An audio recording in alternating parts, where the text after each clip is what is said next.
good, the bad, and the odd. They do go on. Welcome to this episode of The Good, the Bad, and the Odd. We're your hosts, Mark and Sam. Hi, Sam.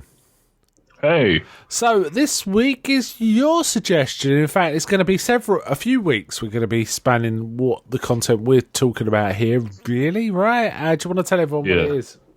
We're kind of doing a series on the Dune adaptions, as it were. Yeah. So this episode, we're doing the Dune, Frank Herbert, the David Lynch movie from 1984. It's a famous one. It's quite an iconic one. I mean, even though it was a failure as a film, in terms of commercial success, the memes are pretty common, and people know. Yeah. No, when you say the spice must flow and things like that, people know it, and it was used in a lot of rave songs. There's quite a few rave songs, party songs where, I've heard songs where they're saying the spice must flow and stuff like that. Things like... Yeah.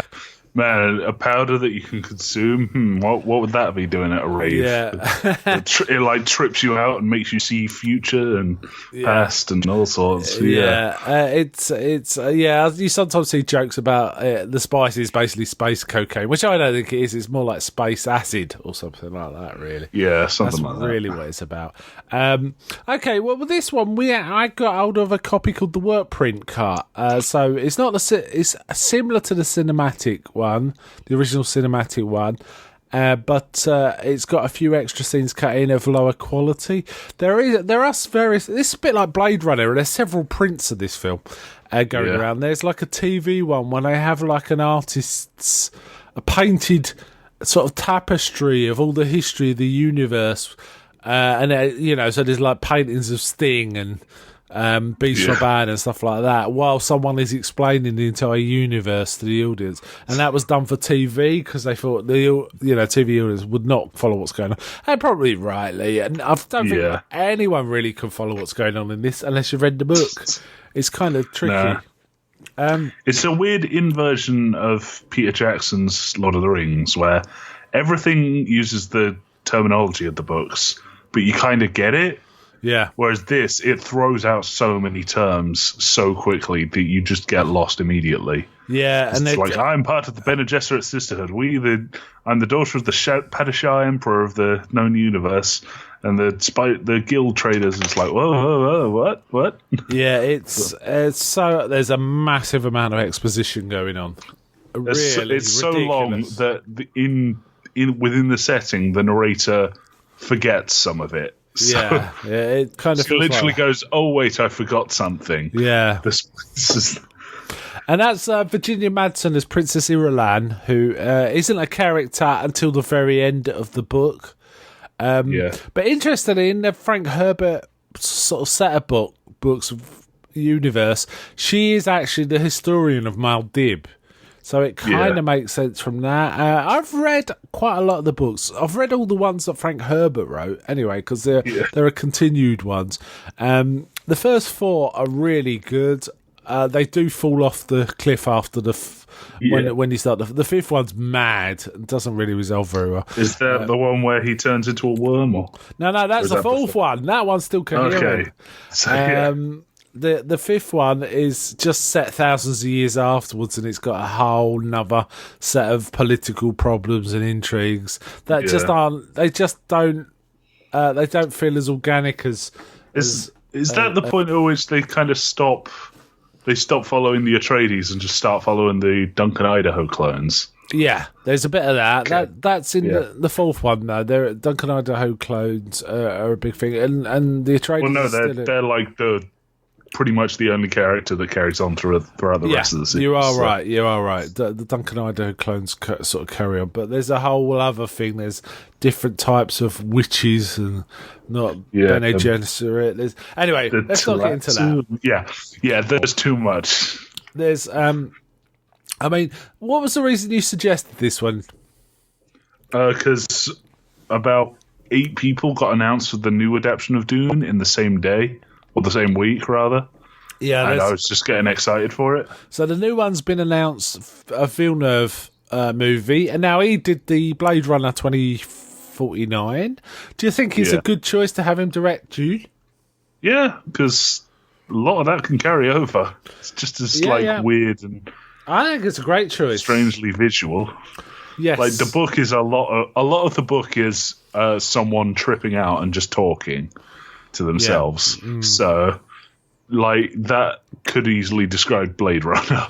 Yeah, there's a lot of in the Dune book. There's a lot of inner dialogue from the different characters, isn't there? Like trying to work out what's going on, and you kind of get to know. It's a really great book, but it's kind of very rich and deep and layered. And it's one of, I mean, it's always been alluded to as one of the great science fiction works, which I think it is. I'm not a big science fiction reader, but Dune is really outstanding in that it presents something that is entirely human, but also entirely alien from our own systems and sort of ways of living and stuff like that. It kind of harks back to sort of medieval feudalism. And all the court intrigues around that, and while tying in business and, you know, this mad melange, you know, the spice that causes... It's fantasy Game of Thrones. So. Kinda. I mean, Game of Thrones... Yeah, there's a lot of houses, there's weird magic. Yeah. yeah, there's all sorts. Monsters, all sorts. Yeah. Okay, let's get started. I mean, we have covered this film before. We did it in... About 4 years ago, we covered this film. And in fact, it's in our Hall of Good, Bad and Odd, which is where we reserve films that we believe are simultaneously good, simultaneously bad, and simultaneously odd, which I think Dune is quite a good match for that description, right? Okay, so it's been a while since I've seen it, and presumably it's been a while since you've seen it. What's your thoughts? It's still really fun to watch. Because it's just like a massive B movie that got taken way too seriously. It's a glorious failure. It is a failure as a film. It doesn't work as a film, but it's just individual moments are really fantastic. It looks great. It does look great. And David Lynch did a magnificent job with like he tried his design best. Work. Yeah. The soundtrack's kind of portentous, isn't it? The soundtrack's great, and I only just like had a look at this recently, but it's all done by Toto did fame. Yeah, they did the sort of rocky, the prog rock bits of it.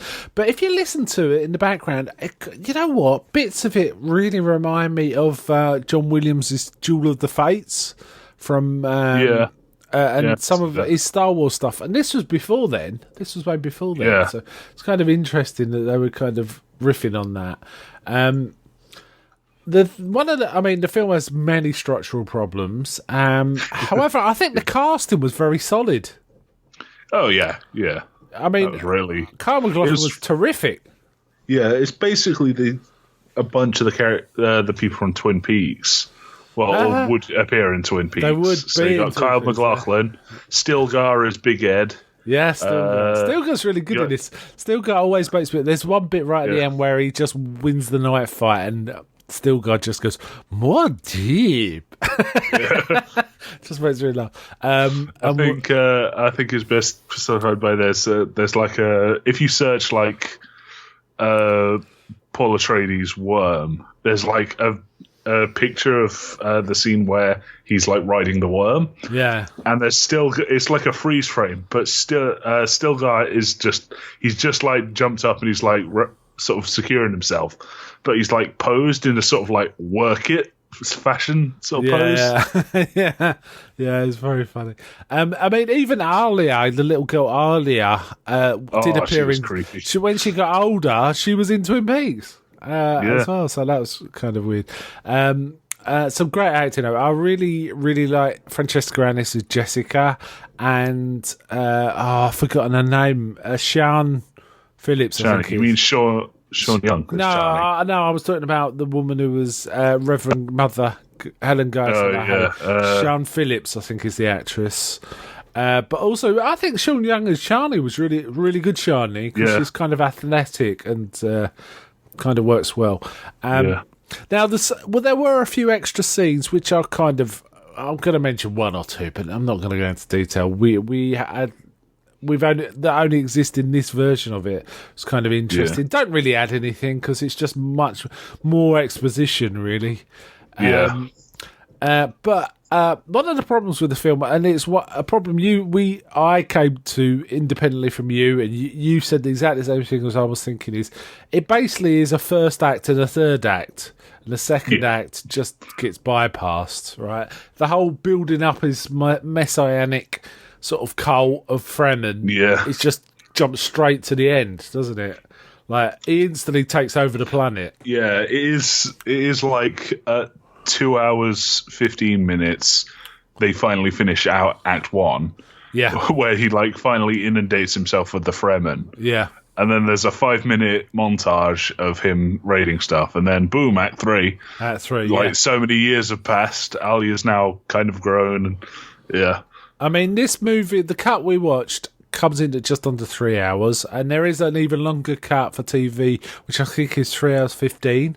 But it includes lots of extra scenes that really trying to just explain stuff to the audience. But the whole film is trying to explain stuff to the audience, so it doesn't really help. I mean, it sounds like with Disney, we both really like this film, but it is not a coherent film by any stretch of the imagination. But I remember this was just under 3 hours, but I do remember thinking, yeah, they really take the time with the first act. And looking at my watch, about halfway through, and there was a scene where Patrick Stewart leads troops into battle while he's holding a pug, which is my favourite bit, really. that's like in the inciting incident. That's why when the Atreides get raided. Yeah, so halfway through before even the first act still be playing out. Yeah. So it's kind of wow. The cut I was talking about, the TV cut, and I could be wrong about this, but I believe the TV cut had David Lynch taken off the credits and Alan Smithy was put in. Yeah. So it's the Alan Smithy cut, I think it's called. Yeah. Some of the other character actors in this are just terrific. Brad Dourif as Peter Atreides. Peter DeFries. Sorry, Peter DeFries. The Killer Mentat is really good. Now, that character is kind of terrifying in the book. If you're just dealing with him, no one really realizes it. But when Jessica sees him for the first time, she is mortified because she can read people perfectly.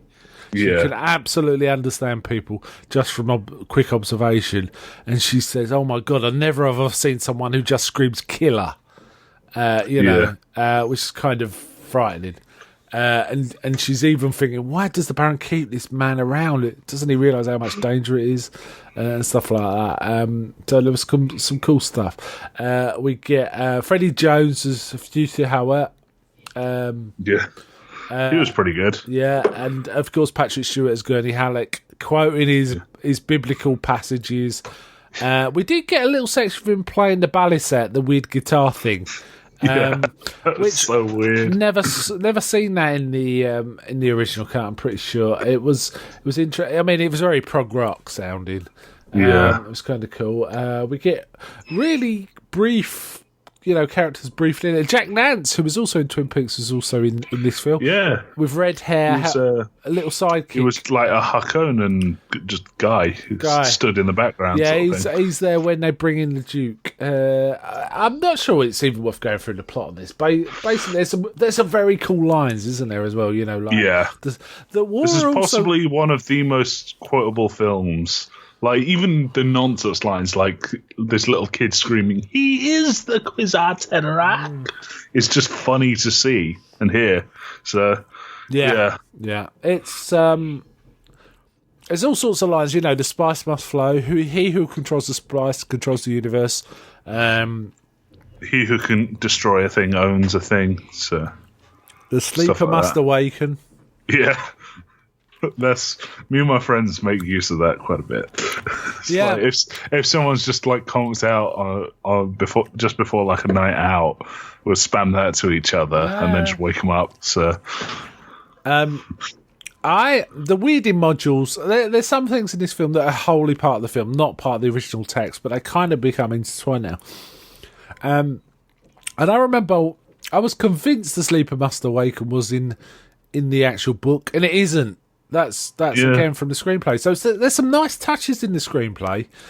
It's just unfortunately the thing is, you either try and explain everything, which means masses of exposition. Can you imagine if they'd done Lord of the Rings this way? It would have been awful, wouldn't it? Like trying to explain everything. It would have been interesting. It would have been, but it would have been interesting worse to still. see. Yeah, it would have lost out on a lot. The other way to do it is just show it as like just assume people understand what's going on and just show it. Yeah. Which would have worked better in my opinion. You can try and just figure it out yourself that there's like all these power dynamics and stuff going on. I really liked the opening shots with the Spicing Guild. Yeah, that was really cool. Space the Guild, freaky guild, the freaky navigator. Yeah, which and they've kind of evolved over centuries because they're floating in spice, basically gaseous spice. Because they can fold space. So yeah. I do think the best bit of little like bit of exposition in this, it's not even like direct. It like they don't just say stuff. Is when the guild guys walk in. And the Mohaim's like right by the Emperor's side, and the guy immediately just goes, "Send the witch away." And she goes, sits outside, and then just starts listening in to the room from like 5 rooms away. And it's like, well, she is just a witch. She's a witch. They're all witches, right? And they all the Bene Gesserit are not like known to be witches, but the Bene Gesserit are just excellent. They're not witches. They're not even magic. They've just got supremely developed spice abilities. Yeah. And they're also physically trained to perfection to control everything about themselves, which means that once you're trained to be a Bene Gesserit, you can convert the water of life because you can actually concentrate your body to do things to molecules with your enzyme systems and stuff like that. That's what that's all about. Doesn't explain it in the film, but that's what the sort of underlying thing. And, stuff like control of the voice. Being able to pitch your voice so that you can absolutely control someone directly. It's just an extension of hypnotism. That's something that kind of would have made sense in the book because Leto was actually going to try and take over, right? Leto was going there knowing it was a trap, but they'd heard about these Fremen and they figured he was like planning to take over from the Emperor. He was going to make a power move for it. Yeah, not in the book. No, not in the book. Okay. In the book, he just wanted. Really misremembered it. The thing is, it was more that the Emperor thought he was doing that. That was the issue. Okay. Not he was, because he managed to train his troops up to a degree they were close to being as good as the Sardaukar. Yeah. And the Sardaukar were unbelievably tough. Unfortunately, the Fremen even tougher. Extremely capable. They were basically Spartans. They were kind of half Arabs, half Spartans. Yeah. Kind of. I think the framing I've seen for this was the best. It's like the Sardaukar are raised on the death world. It's like completely inhospitable outside, and like you can't go anywhere for the acid rain. But Arrakis, yeah, and that was the point in the book. The Sardaukar was helped to sort of beat them all, but when they encountered the Fremen, they knew they were out of their league. Yeah, and they basically created genocide. They started a system of genocide, which meant they killed off the slightly weaker Fremen, leaving only the super tough ones. They killed all the city Fremen and left the ones that like live out where the ones that can walk without rhythm and like eat. They like eat, drink, and breathe the spice. So yeah, and it is funny because in the whole escape sequence, which is the end of the first act of the book, and the book is in acts actually. There's like comments like I think Duncan Idaho meets a Fremen and he's saying, and the Fremen says, "Oh yeah, those there's other ones with the Harkonnens. They're quite good fighters." Yeah. And he said, "You mean Sardaukar?" And he said, "Yeah, those guys." And he says, "But they're." Yeah. And the guy says something like, "Yeah, it took. It was really tough. I had to fight 5 of them, and it was quite hard to get through them." He says, "You fought 5 Sardaukar?" And stuff like that. And it was which is even funnier because Duncan Idaho went on to kill like 19 in one fight. So, but Duncan Idaho was a master swordsman, And the thing is, these Fremen are just like average kind of average people These are for the Desert Fremen. Yeah. And they were just unbelievably tough. You know, there was one point, there's a crew crossing the desert, and there's like a troop carrier, Sardaukar, coming towards them, and they're like trapped. But then a little ship comes out of the side and just crashes into it and takes out the whole carrier. And the leader of the Fremen just goes, "Oh yeah, 1 for 25. Good deal." Just carries on. Doesn't say anything else. Yeah. It's like, wow, these guys. It's like the men do the fighting, the women make sure the fighting hurts, and the children make sure the fighting stops. So don't they actually do say in the film, you know, we couldn't even beat the women and children. Yeah, because they were just crawling over each other and they're dead. Yeah, so. And it's this, and I think the Baron says, you know, they're such barbarians, you know, and stuff like that.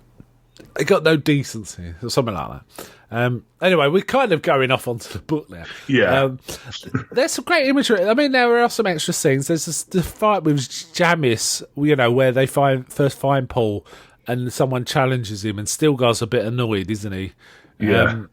But the fight happens. That was definitely in the book, and there's quite a significant to that in the book that isn't explored in the film. We just kind of the wife becomes something for Paul. I can't remember. Well, he vows to look after her. The wife, Hera. I mean, she doesn't actually talk in the film. She has 2 scenes, and and in both of them, she's pretty much just a background element. Yeah, but Paul vows to always look after them because they're his responsibility now, and he does throughout. But he doesn't marry her or anything. He just looks after him. Though she wants to marry him, because it's like the usual way of doing things. But he doesn't want to. So David Lynch? I mean, this. I think the one that he did before this was The Elephant Man, and then he went to this. Quite the jump, right? Do you think he did a good job? As much as he hates it, I quite like it. Yeah. Like, he quite legendarily hates this film.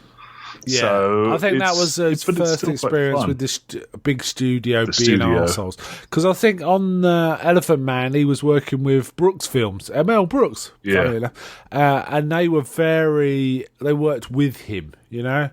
And it was, but this was like, oh, come on, get this done, kind of stuff. And he was just not left to it. Apparently, there was a 6-hour cut. Apparently, I can believe it, and I can believe that David Lynch would have made that 6-hour cut. Yeah, I mean, the detail he without a second thought.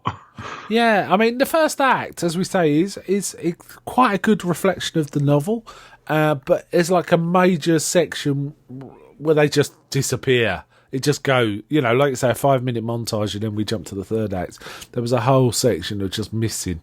It would, I feel like it might have been, some of it might have been shot, but they wouldn't have the whole thing. Otherwise, we'd have seen it by now. That's how I kind of feel about it. But maybe not. Who knows? It's kind of difficult to know. There was obviously a lot of animosity on the set as well, right? Yeah. I did have a problem with the Baron being just a laughing clown a little in this film. I would have liked him to have been a little smoother, which he is in the miniseries, which we're going to talk about next time. But I still think he's a very effective character, actually. Yeah. I also like Beast Raban and Sting. I wish there could have been a bit more of either of them, really. I mean, I understand that there would have been if, like, they had more time, more shooting, but yeah, it does kind of fall flat in the only real presence that Sting makes is he comes out in a thong and then he fights Paul. Yeah, there's a little bit where we see him tormenting the Duke after his capture, which again wasn't in the original film, but is in this cut. Yeah. He's basically holding his nose and mouth like for him to suffocate. It's just toying with him, really. And he weirdly rips off his insignia and stuffs it in Dr. Yue's mouth. Yeah, in a weird scene as well. So there's a bit of that. Now I couldn't remember because I couldn't remember in the books. Was there the Harkonnen pull cords in the books? No. Okay. Actually, you know what? I'm not sure now I've said it. If there was, it was in only a partial mention. I was also thinking that's a very David Lynch thing to do. Have, like, pull cords on someoone heart with a villain. It's like, can see it. yeah, it is no. I don't think it's in the book, but I could. You know what? I could be wrong. But if it's in the book, it's just mentioned in passing. It's not really part of the narrative. Yeah. What is certainly in the book is this: the Baron is a congenital paedophile. Yeah. And there's kind of a sexual sadism about him, but he kind of gets obsessed with. He starts thinking about a young boy who looks a bit like Paul Atreides that he's going to go visit and stuff like that. It's not graphic, but it's kind of unpleasant, and you kind of get the measure of the man, kind of thing. So there's also the fact that Paul is his grandson, basically. So yes, he is. Yeah. Sorry, but that is only from the books. That is only from the books. He doesn't know that. Well, no one really knows it, so no, except no one really figures out until Alia gets possessed. So, there's all this stuff about Reverend Mothers creating the water of life as well from the drowned worm, and we kind of see that again. I don't think that was in the film.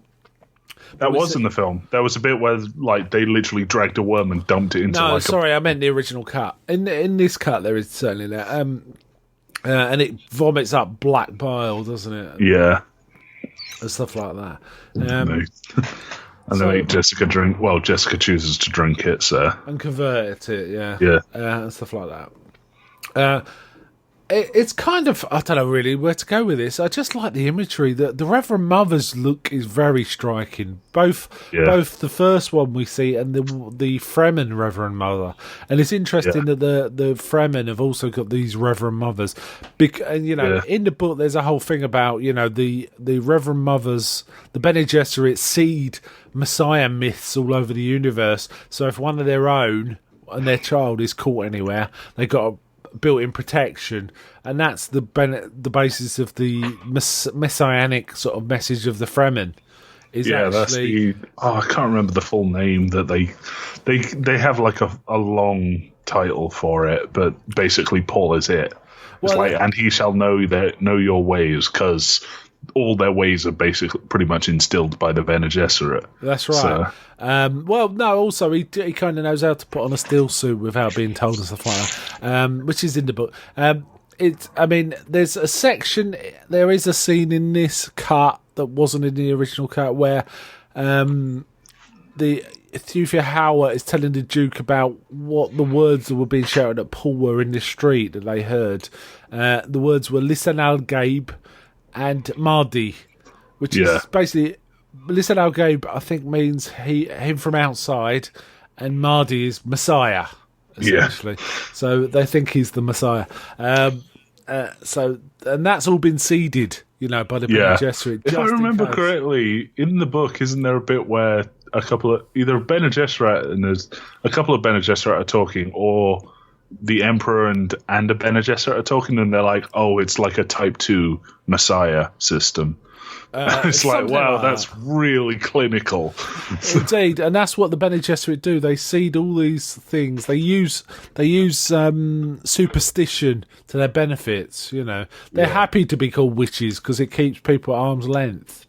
And they kind of know that, but they are a sisterhood that operate outside of all other political systems. So it's them and the guild are like, it's pretty much them, the guild, and the empire that operate in the world, in the setting. So there's in the books they talk about the whole system's like a tripod-based system, which is the balance of power is. This is political power. Is the Emperor and his troops on one leg, the Space Guild on the other, and the third is something called the Landsraad, which is the effectively almost like a parliament or the meeting of barons or something like that. It's basically all the other lesser houses act as a single unit, and they're called the Landsraad, and it's tied up with their business interests. So it's all about trade as well as politics and stuff like that. What is it, CHOAM? I think it's... Yeah, CHOAM is the company run by the Landsraad.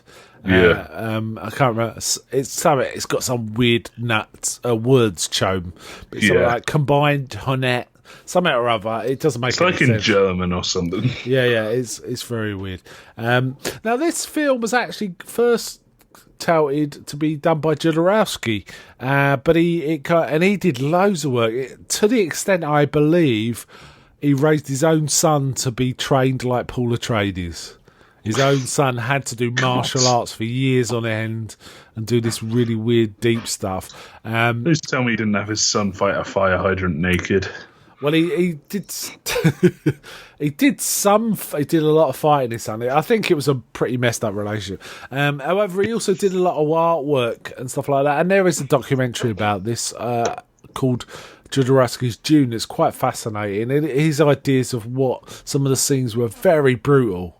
Much more brutal than we see here. The way Baron treats people and stuff like that. And when he heard about David Lynch being given the project, he was kind of annoyed. But then he kind of got around to it. He said, "Well, if anyone else can do it, it's David Lynch." And he refused to watch it for years. But he finally went and saw it. And when he saw it, he was really happy because he said, "Well, at least he failed." Wow. Yeah, brutal, right? There was that. Jodorowsky's Dune would have been a very interesting, but I think David Lynch would have been very interesting too. I think I prefer David Lynch's closer to the book adaptation than the madness that Jodorowsky was implying. Yeah, because he wanted like Paul to melt at the end and like become one with the planet. Yeah, that would have been weird. That would have been too weird. One of the additions to the script, I think I mentioned already, was the weirding modules, the use of voice as fighting mechanisms, which is bizarre because it's like just use ray guns, right? Or yeah, well, it's like I guess it's an expansion of the voice, really. Yeah, that's what I think it can. And I kind of like. It just like figured out that it's probably Jessica kind of taught the Duke how to do it, and then he showed Yue, and it sort of swooped down into making the weirding modules. They made this. It's such a weird name, weirding. It indicates a spell rather than science, right? Weirding. Yeah. Isn't the Bene Gesserit fighting style called the Weirding Way? Yes, it is. So it's even more of a connection there. So. Yeah. But I do, even so, it's a bit goofy. I loved, and it's a corny line, but it's a really cool line where someone is wearing one and he just says more dib, and suddenly his gun goes off, and like Paul thinks, my name is a killing word. It's funny because it's kind of corny, but cool. Yeah, it's really cool, especially because the guy is like, it sounds like he's just asking a question. He's like just holding this thing and goes, Muad'Dib, and it just like blows apart a wall. Yeah. He's just sort of stood there completely petrified with fear of what he's done. So, and then in the final scene after the fight with Sting, he actually uses his voice to sort of break the ground and stuff like that. So it's very cool. It's very cool. So we lose, as we've already talked about, we lose an entire middle act, don't we? It kind of cuts from him rocking up with the Fremen and starting to train them right up to, let's bring the Emperor down here because Beast Raban hasn't run the planet properly. And basically, I think there's a 2-year guerrilla campaign in the book to force the Emperor to, everything to go wrong and the spice production to shut down, which means the Guild insists something gets done about it. And it all kicks off then, and we get like them attacking fruit with giant worms. The worms are really cool. I kind of like it. Yeah, that first scene with where the worm comes like under the spice crawler. I don't know how to refer to it. I can't remember. Yeah, no, that's correct. It still surprises me because I always expect it to like come in from the side and like get him. I always expect the spice crawler to be bigger than it actually is. Yeah, and the worm just comes up and engulfs it completely. The worms are massive. It's kind of cool. I do like that scene where the Duke insists that he helps the men off the spice crawler. And we get Max von Sydow, right? Who he's always great in everything, but he's very cool as the planetary ecologist. Yeah. Dr. Liet Kynes. Liet Kynes. That's it. Who's Charlie's father. Actually. I like how he almost immediately clued on that Paul was the savior. He's like, yeah, you're wearing it in the Fremen fashion, and then you get like his inner narration. It's like, and he shall know your ways, and he just sort of starts grinning.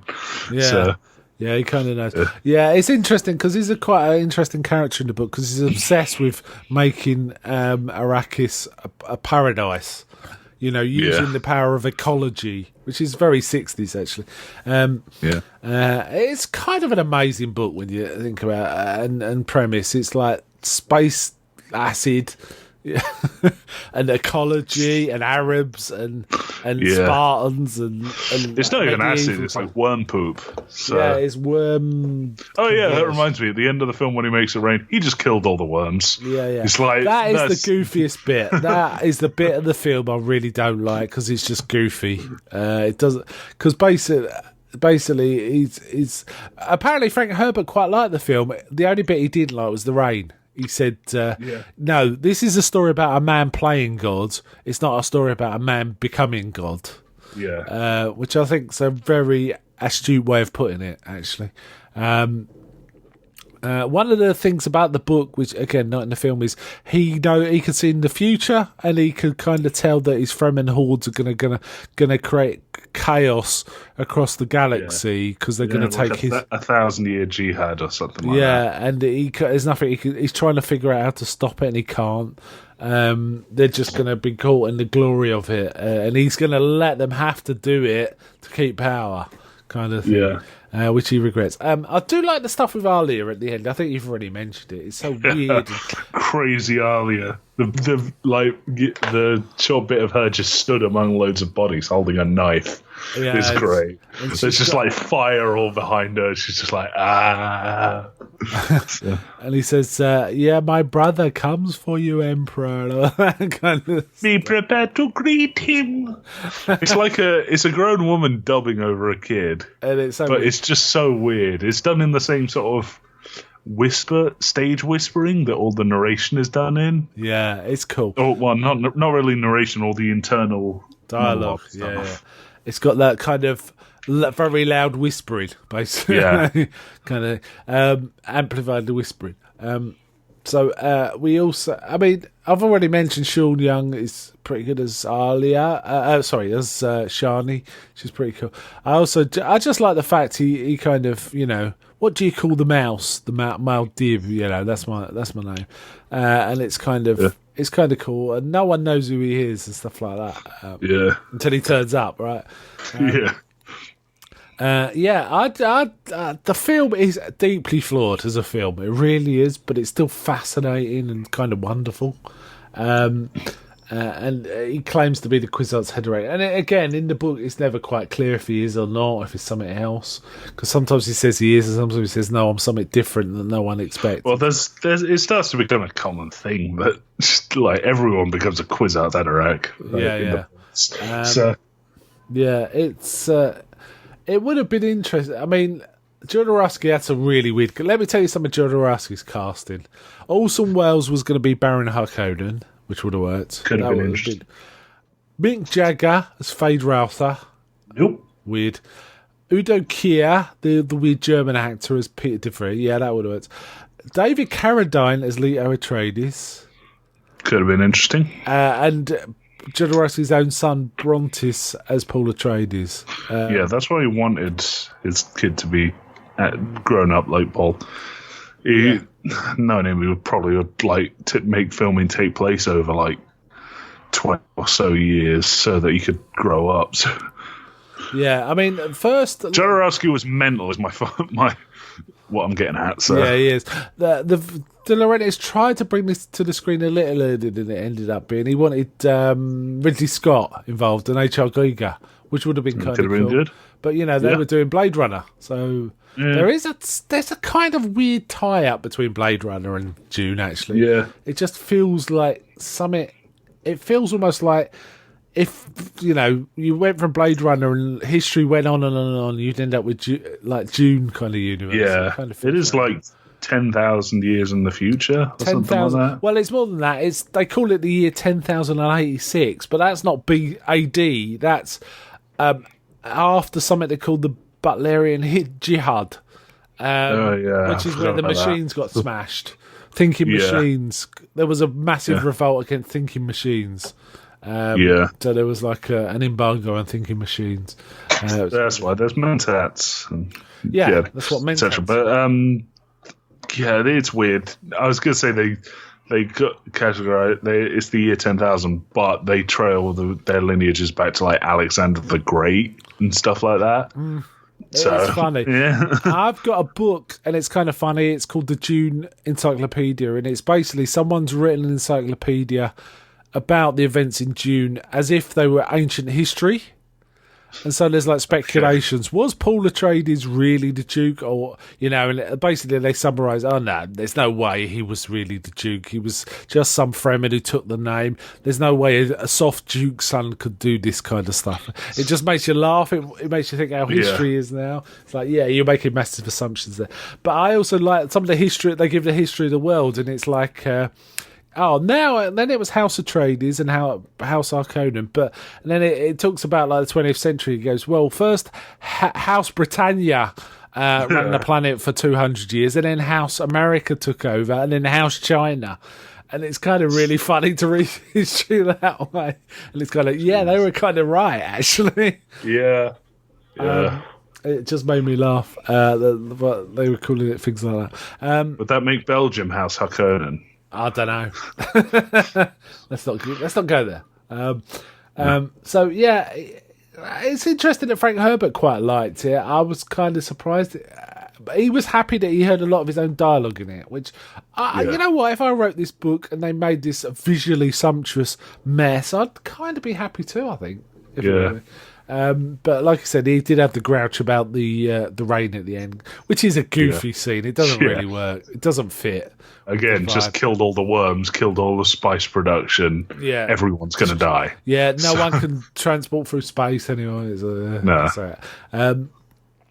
So apparently William Hurt, who plays Duke Leto in the miniseries we're going to be covering next time, wanted to be in the film. He was kind of disappointed. I think he auditioned, didn't get in it, but he was kind of disappointed. But actually, when he saw the film, he was kind of thinking, I'm happy I wasn't involved, actually. So was that. It did get, weirdly, nominated for one Oscar. Didn't win, but it got nominated for one Oscar for Best Sound, which is weird, given all the visual lushness in it. It did get on a lot of people's worst film of the year list when it came out. Yeah, I can guess that. So quite like this film. It was a mess, and the writing just. I mean, it's weird because some of the dialogue is awesome and some of the scenes are awesome. Yeah. But the actual structure and the way they did it is just a mess. It's just a mess. Yeah. Got any final thoughts?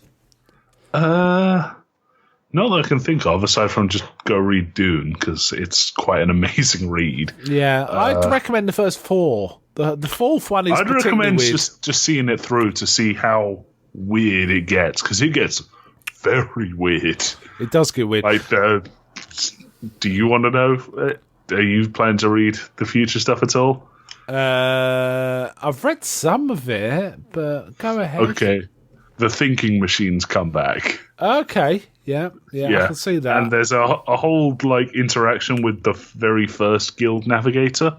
Not in a prequel. She's just sort of existed as a memory. Okay. It's sort of thing. And Duncan Idaho is they don't say true, but she's the final Kwisatz Haderach. Okay, I could kind of see that because someone's been experimenting with Duncan Idaho's form for centuries and centuries. So also there's these things called the Honored Matres. That's the one I was hinting at when I said there was the whole new thing in books 5 and 6. I don't know if you saw this bit, but because they're all about sex, almost sexual domination. They can kind of control people. They use sex to actually sap willpower from men. Yeah, but one of them tries it on Duncan Idaho, and it suddenly turns out that the Bene Telaxu, I can never remember. Bene Telaxu. Yeah, it turns out that they completely built him from the ground up purely to combat this Gola was purely to combat the Honored Matres. So he just flips it completely and starts possessing her nice. starts up a whole sub race of humans that can combat the Honored Matres. Yeah. So, okay, that bit I don't know, but I do remember reading scenes about that kind of thing. Anyway, we're kind of getting off this film. yeah, we've got completely off tangent. Got completely off the film. Yeah. So, I actually did like this film when I first saw it, but I was lucky in that sometimes when a film's coming out and I know it's got a literary source, I might make it a point to read the source before I see the film, which I did with Dune. So when I went to see it, I was kind of grounded and knew what was going on. And I have to say, the book isn't isn't an easy read in terms of it's easy to read, but it takes a bit of thinking about and chewing over in your head because Herbert does it the right way. He just throws you in it. And you have to orientate yourself. The first 4 chapters, every scene with Paul has him just repeating Arrakis, Dune, Desert World, pretty much. But it's absurd how weird it is. Yeah, and there's some really cool stuff in the Litany of Fear, stuff like that, which is really kind of amazing. And if ever you see this is a weird tangent, right? If ever you see the film Phantasm, they actually completely rip off the Litany of Fear in that, where one kid's talking to another and they say, fear is the mind killer, and they just do the whole spiel. And it's like, how did they get away with that? They just copied it entirely. It's amazing. Anyway, I've gone off on a tangent as well. It's kind of it's a fail. It's a glorious failure, this film, and it deserves to be in our hall of good, bad, and odd. So this is the second time we talk about. I can see us talking about this again in another 5 years. To be honest, yeah, it's that kind of film, isn't it? So next time we'll be talking about the mini-series, which you've not seen, and I have only watched once. So I'm kind of roughly remember it, but I'm kind of looking forward to seeing it again. It's a long old watch, so it's 5 hours or something. But it's a mini-series, right? It's not a film. That's the point. Yeah. And then following that up, we're going to be doing The Children of Dune, which was another mini-series with a very young James McAvoy, funny enough, as the young Leto, this grandson of Leto, who is also called Leto. So that'd be cool. Okay, then this is a recommend. What can you say? Yeah, high recommendation. Yeah, it's really fun. Okay, let's wind it up there. So bye from me. Bye. He who controls the spice controls the universe.